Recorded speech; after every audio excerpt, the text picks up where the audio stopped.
All right. And the third criteria here, we're going to be looking at housing and credit.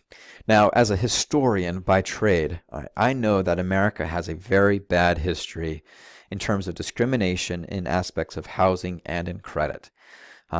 For instance, between the years like 1935 and 1964, the United States allowed for the federal government and lending institutions to discriminate against specific communities, primarily those communities that were predominantly African American, and prevented borrowing of money, lending for mortgages, or preventing people who live in a certain type of housing from having access to this type of credit. I know that today, this type of discrimination along along racial lines continues to happen. A few years ago, there was an excellent Radiolab, or maybe it was This American Life podcast, that had some undercover investigators go into housing units in New York City.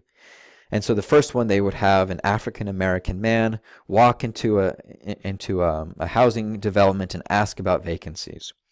And the landlord would talk about, there's no vacancies, or if there were, they would quote a higher price than had been quoted previously as a way of deterring this African American man from living in that housing unit, despite being perfectly capable of paying, despite having good credit and having a strong job, simply because of this issue of race.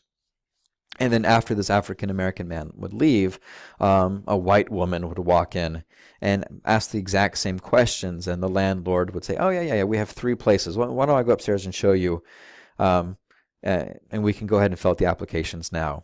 Right? So I get it. I know that right now discrimination happens in the world of housing and in lending and in credit.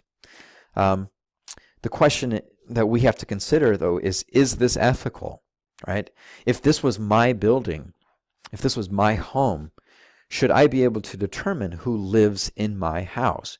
And should I be able to discriminate against people because of their being part of a historically oppressed or discriminated group?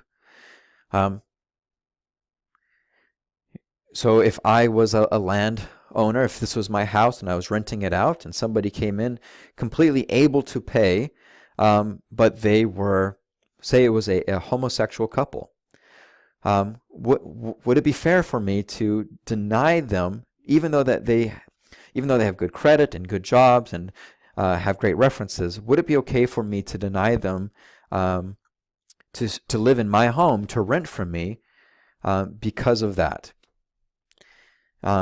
Is that ethical? So these are the types of questions that we will be considering today.